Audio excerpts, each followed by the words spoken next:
Good morning students and welcome to our economics class. From today we are going to start our new chapter of civics. It is the government. The title of the chapter is the government and it is the lesson number 26 according to you. In this chapter we study what is the meaning of the government, what is the need or reasons for the government, why we need the government. Then we study decision making and participation of the government. We also study the quest for universal aided. It means हम सबको rights मिले थे election में participate करने के, उसके हमारे को कितना संघर्ष करना पड़ा कि इससे हमारे को राइट्स मिले. We also study anti apart struggle specially in the USA and the South Africa struggle by the black people to achieve the equal rights equal to the white peoples and various forms of government. In this we study democratic government versus dictator government, what are their meaning and what are their differences. We study all these in this chapter, but first of all we start what is government. Government क्या है? Government has been defined differently by different authors. अलग-अलग authors हैं, उन्होंने government को अलग-अलग define करा है. According to J.W. Gardner, वो क्या कहते हैं? Government may be defined as an agency or machinery through which common policies are determined and by which common affairs are regulated and common interest promoted. मतलब एक ऐसी agency जिससे common interest लिए जाते हैं, पॉलिसीज बनाई जाती है और लोगों के कॉमन इंटरेस्ट को प्रमोट किया जाता है. ये किसने कहा? J.W. Gardner ने. One more definition it's given by R.W. Gilchrist. Gilchrist क्या कहते हैं? Government is the organization of the state, the machinery through which the state will is expressed. एक ऐसी मशीनरी जिससे स्टेट क्या चाहता है उसको एक्सप्रेस किया जाता है, हमारी कंट्री क्या चाहती है. In simple words we can say that government is the administrative organ of the state. State का वो ऑर्गन जो कि हमारे लिए काम करता है. The government can change but not the state. हम गवर्नमेंट को चेंज करते हैं, जैसे हमारे यहाँ पर डेमोक्रेटिक गवर्नमेंट है तो हम इलेक्शन से चेंज करते हैं. Government its need and reasons for it. Why we need the government? As said before, government is an important organ of the state. State का सबसे important organ माना जाता है government. Without the government, the population would be like a disorganized mass with no means to collective action.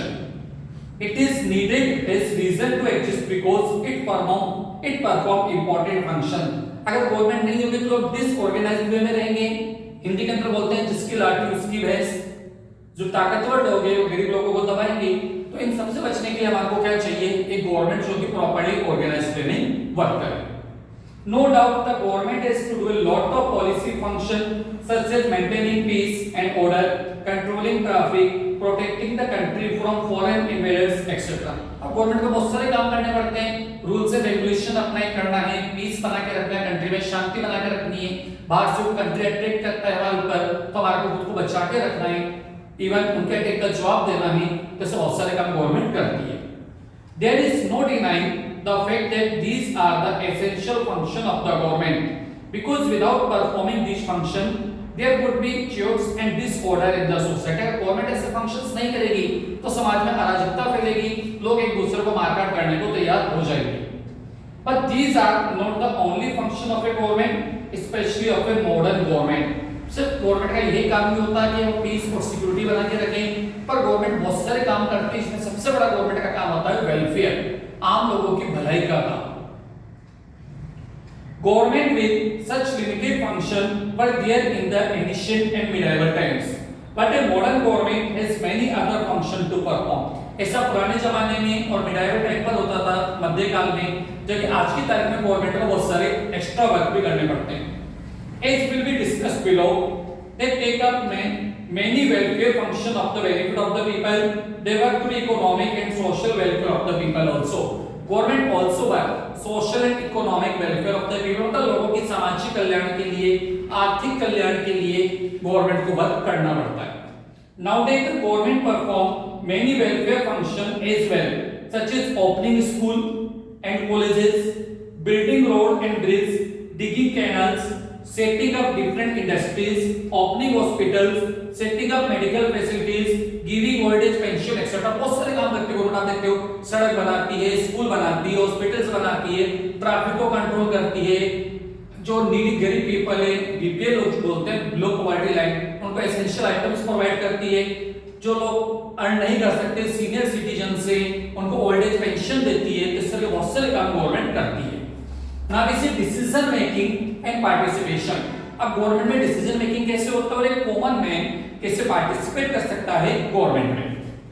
One of the main function of the government is to make law और is to make collective decision by participation as well as the elected members. Government का बहुत बड़ा काम होता है rules बनाना और जो persons हैं उनको गवर्नमेंट में इंक्लूड करना। Collective decisions are the very foundation of a democratic government. Collective decision means a decision taken by debate or discussion by the majority which everyone accept. Collective decision से मतलब क्या है, जो बहुत सारे लोग मिलके एक साथ डिसीजन लेते हैं, मेजॉरिटी ऑफ द पीपल उसको एक्सेप्ट कर लेते हैं। They have a special importance of their own in the smooth running of a democratic government. They are important because of the following facts. अब एक collective decisions कि क्या importance है हमारे लिए, उसको कुछ पॉइंट्स में बताया गया है। As we have seen in the last 2 chapters, there are many diversities in our society and almost all fields। हमने पहले पढ़ा है इंडिया में बहुत सारी डाइवर्सिटीज हैं। इवन हर स्टेट में, डिस्ट्रिक्ट तक में आपको कास्ट है, रिलीजन है, कल्चर है, अब ज्योग्राफिकल कंडीशन है, पॉलिटिकल इंटरेस्ट है, तो बहुत सारी डाइवर्सिटीज हमारे को देखने को मिलती है। In such a case, there is every chance of some differences to arise between different section of the people. Yes, उस सिचुएशन में क्या हुआ, अलग-अलग लोगों के, आप बोल सकते हो हित, अलग-अलग लोगों के प्रॉफिट्स अलग-अलग हैं, तो इसलिए हमारे को एक यूनिफॉर्म डिसीजन पर पहुंचना पड़ता है। To avoid such a clash of interest, collective decision are the only solution. Otherwise, a divided society or nation cannot survive in the modern world. अगर कोई कंट्री आपस में डिवाइड है तो लंबे समय तक सर्वाइव नहीं कर सकता, और अलग-अलग लोग अलग-अलग तरीके से डिसीजन लेंगे तो कंट्री रन नहीं हो सकता। तो हमारे को कलेक्टिव डिसीजन लेने पड़ते हैं जिससे कि बहुत सारे लोग उस पर एग्री हो। सब तो एग्री हो नहीं सकते, पर मोस्टली पीपल्स आर एग्री होते हैं। Collective decision are necessary for the progress of any community और country united and we stand divide we all. अब किसी भी कंट्री की यूनिटी के लिए और प्रोग्रेस के लिए हमारे को कलेक्टिव डिसीजंस लेने ही पड़ेंगे। Collective decision show the maturity of a nation to march forward। ये बताता है कि कंट्री कितना मैच्योर्ड है, कैसे आगे बढ़ना चाहता है, कैसे खुद को डेवलप करना चाहता है, किस तरीके से वो डिसीजन ले रहा है। It's also good। Collective decision are the backbone of modern democracies, without which they cannot survive even for a day। जो मॉडर्न डेमोक्रेटिक कंट्रीज है उनके लिए कलेक्टिव डिसीजन लेना बहुत जरूरी है। अगर डिसीजन नहीं लेंगी तो आगे नहीं बढ़ पाएंगे, सर्वाइव नहीं कर पाएंगे। जैसे हमारी गवर्नमेंट है वो बार-बार बहुत सारे डिसीजन लेती है, जैसे आपने देखा होगा वो डिसीजन गवर्नमेंट ने लिए पिछले कुछ साल के अंदर, तो गवर्नमेंट बहुत सारे डिसीजन लेती है जिससे कंट्री आगे बढ़े, रन हो। The quest for universal adult franchise. The quest for universal adult franchise, it means कि एडल्ट फ्रेंचाइज का मतलब होता है कि जितने भी एडल्ट पीपल्स हैं हमारी कंट्री में जिनकी 18 साल से ऊपर है, उन सबको गवर्नमेंट के लिए वोट करने का राइट है। चाहे वो रिच है, पुअर है, मेल है, फीमेल है, व्हाइट है, ब्लैक है, किसी भी कास्ट, किसी भी रिलीजन का है, पर उन सबको वोट करने का राइट है। तो इस राइट्स को हमने कैसे अचीव करा, उसके लिए क्या क्वेस्ट, हमने क्या संघर्ष करा, we study all this. Specially में बात करेंगे यूएसए की और मेनली साउथ अफ्रीका की, जहां पर हमने अपार्ट पॉलिसी देखा कि लोग क्या करते हैं, ब्लैक पीपल से अच्छा बिहेव नहीं करते थे, और किस तरीके से ब्लैक पीपल्स ने सबके लिए संघर्ष करा और उनको उसके राइट्स मिले। Right to express one choice by vote is called franchise. अगर एक आदमी को अपनी चॉइस से जब वोट करने का राइट मिलता है, हम उसको क्या बोलते हैं, franchise. When the right to vote or franchise is given to every adult, it is called universal adult franchise. In India, this right is given to every Indian citizen who is completed 18 year of age. अब universal voting का right जो India में दिया गया है वो adult franchise है, जिनकी एज 18 साल या उससे ज्यादा है, उन सबको वोट करने का राइट है। One has the right to take part in election and vote for any candidate of one's choice standing for the central, state or local government। अब कोई भी लोग जो हमारी सेंट्रल गवर्नमेंट के, लोकसभा के लिए, स्टेट गवर्नमेंट विधानसभा के लिए, लेजिस्लेटिव असेंबली, और बोल सकते हैं जो लोकल हमारा म्युनिसिपल कमेटीज कॉर्पोरेशन होते हैं, उनके लिए कोई भी खड़ा होता है तो हमारे को उसको वोट करने का राइट है। बस कंडीशन क्या है कि हमारी एज 18 ईयर मिनिमम होनी चाहिए। Even in a country like England which is called the mother of democracy, आपको याद रखना पड़ेगा England is known as mother of the democracy. People have to struggle hard for centuries to get universal adult franchise. अब England जैसे country के अंदर लोगों को सैकड़ों साल लग गए यूनिवर्सल एडल्ट फ्रेंचाइज मतलब सबको वोटिंग का राइट मिलने के लिए। In the beginning, only the rich people were given the right to vote. शुरू में सिर्फ जो rich people है, अमीर आदमी है, उन्हीं को वोट करने का राइट था। Slowly, franchise was extended to the common people, but women were not given this right. और उसके साथ धीरे-धीरे सब लोगों को वोट करने का राइट मिला, but not to females. Women को वोटिंग राइट्स नहीं मिला। It was after much struggle that they were given the right to vote. काफी संघर्ष के बाद वहाँ पर women को वोट करने का राइट मिला। It took several years for the age of the voter to be reduced to 21 years and ultimately to 18 years. बहुत सारा टाइम लग गया कि जो वोटिंग राइट्स को 21 ईयर से कम करके 18 ईयर करा गया इंग्लैंड के अंदर। Rationale behind universal adult franchise और merits of the universal adult franchise के क्या merits है, क्या फायदे हैं इसके? First, it is based on political equality. सब लोगों को equal political rights देता है कि किसी भी जगह 18 ईयर से ऊपर है, चाहे वो ब्लैक है, चाहे वो व्हाइट है, मैन है, वुमेन है, वो लिटरेट है, इलिटरेट है, सबको इक्वल राइट्स दिया गया है हमारी कंट्री में। They can participate for the selection of the government. Second, it establish A true democratic government. ये एक्चुअली ट्रू गवर्नमेंट का सिलेक्शन होता है क्योंकि जो भी पीपल्स हैं, चाहे वो मेल है, फीमेल है, सबको वोटिंग राइट्स दिया गया है। If bye democracy we mean the government of the people, by the people and for the people, जो डेफिनेशन दिया था अब्राहम लिंकन ने डेमोक्रेसी का। That every citizen must have the right to vote. Thus, this system of universal adult franchise established a true democratic government. Third, it makes the government responsible to all. अब इससे क्या होता है, जो लोग government के लिए वोट कर रहे हैं, ये पूरी कंट्री जो भी वोट कर रहा है, किसी ने भी कराओ, किसी कैंडिडेट के फेवर में करा चाहे अनफेवर में करा, so government is responsible for the country. क्योंकि गवर्नमेंट सेलेक्ट होके ही चुन के आई है। और हमारे यहाँ पे जैसे 5 साल बाद इलेक्शन होता है, गवर्नमेंट को 5 साल बाद जवाब देना पड़ेगा कि आपने हमको सिलेक्ट करा तो हमने उसके अकॉर्डिंग वर्क कराया या नहीं कराया। Since government affect all, it must be responsible to all. This is only possible if the right to vote is given to all, and all are given a say in choosing the government of the country. जब government सबको voting rights देती है, सब इसमें participate करते हैं, government को select करते हैं, so it is the right. अब हम थोड़ा सा बात करते हैं anti apart struggle by the black people to get the equal rights in South Africa and USA. The policy of racial discrimination is called apartheid. This policy will follow for some time in USA as well as in South Africa. जैसे मैंने भी आपको बोला, the black people continued their struggle against the policy of racial discrimination both in USA and Africa. In USA, President Abraham Lincoln had to sacrifice his life in order to abolish slavery. Slavery जो गुलामी जो दास्ता होती है कि जो white people है वो black people को अपना गुलाम बना लेते थे, तो उससे उनको बचाने के लिए अब्राहम लिंकन को अपनी जान भी देनी पड़ी। However, it took another 1 century for the African in USA to get freedom from racial discrimination and segregation. अब उसके बाद लगभग 100 साल का टाइम लग गया कि ब्लैक पीपल को इक्वल राइट्स मिलने में। It was Du Bois, W.E.B. Du Bois and his party known for National Association which organized the anti-apartheid struggle and ultimately succeed in ending racial discrimination and social segregation.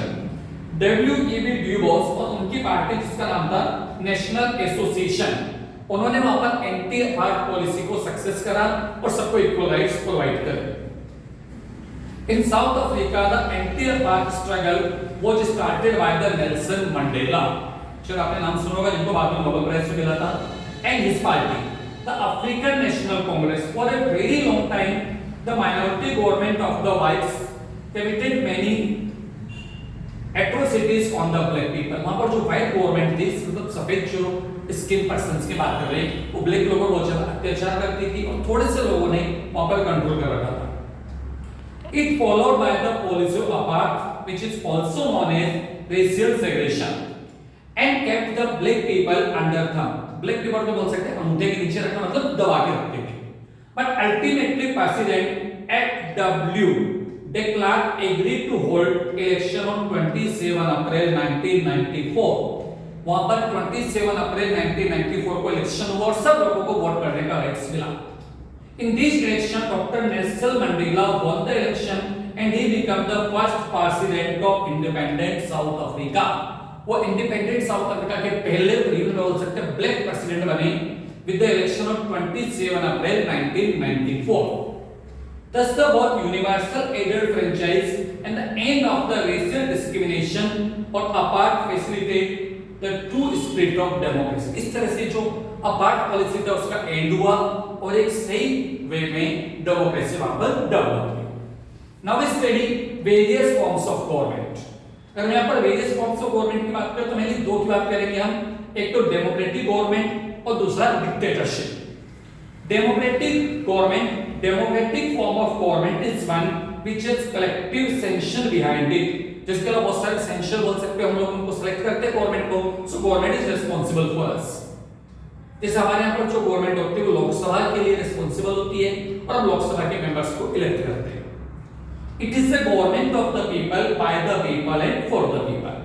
A democratic government is the government in which the citizens have the right to participate in the government process and in making important decisions for the welfare of the whole society। A democratic government must fulfill its responsibility towards the citizens। अब यहाँ पर जो democratic government होती है वो general public के लिए decision लेती है, वेलफेयर डिसीजन लेती है, पूरे समाज के लिए डिसीजन लेती है and it also responsible for the society of the country. Dictatorship और government which does not have collective sanction behind it. दूसरा होता है डिक्टेटरशिप कि जहां पर गवर्नमेंट पावरफुल ताकत से बनती है और जनरल पब्लिक के लिए रिस्पांसिबल नहीं होती। A power which does not have a collective sanction behind it is called dictatorship। A dictatorship is a government where people have got no rights whatsoever, it is one man show। जो एक आदमी powerful है उसी की चलती है वहां पर और वो पब्लिक के लिए रिस्पांसिबल नहीं होता, उसकी मर्जी पड़े जो वो करता है। और प्रैक्टिकल एग्जांपल आप लिख सकते हो north Korea.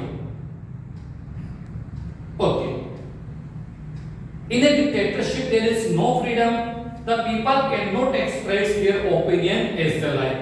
In a dictatorship the people are not free to elect their government or change it according to this desire।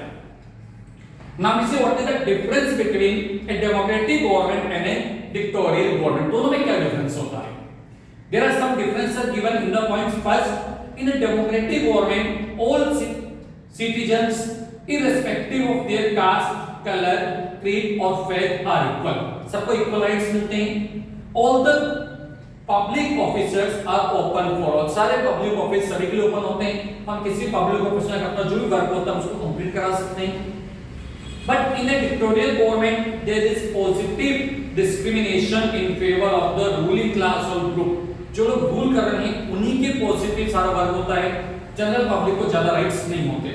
The common people cannot aspire for high post। जो common people high post पर नहीं जा सकते, जो ruling party जो ruling people है सब बड़े बड़े पोस्ट उन्हीं के पास होती है। Second, in a democratic government people have the freedom to express their opinion fearlessly, while in a dictatorial government people are not free, they must act according to the dictator of the rulers। अब एक democratic government के अंदर क्या होता है, सब अपने view रख सकते हैं। अगर हमारे गवर्नमेंट की कोई बात पसंद नहीं आ रही है, कोई डिसीजन में पसंद नहीं आ रहा, हम उसको अपोज कर सकते हैं, हमारे अकॉर्डिंग हम किसी भी रिलीजन को फॉलो कर सकते हैं। पर अगर बात चले कोई कंट्री के अंदर जहां पर डिक्टेटरशिप है तो वहां तो जो रूलर होता है, जैसे मैंने आपको क्या नाम बताया था, नॉर्थ कोरिया, क्या नाम है रूलर का? Kim Jong. Kim Jong. अब नॉर्थ कोरिया का जो रूलर किम जोंग, अगर उनको कोई बात पसंद नहीं है, किसी चीज को लाइक नहीं करते तो वहां के पीपल उनके अगेंस्ट नहीं जा सकते।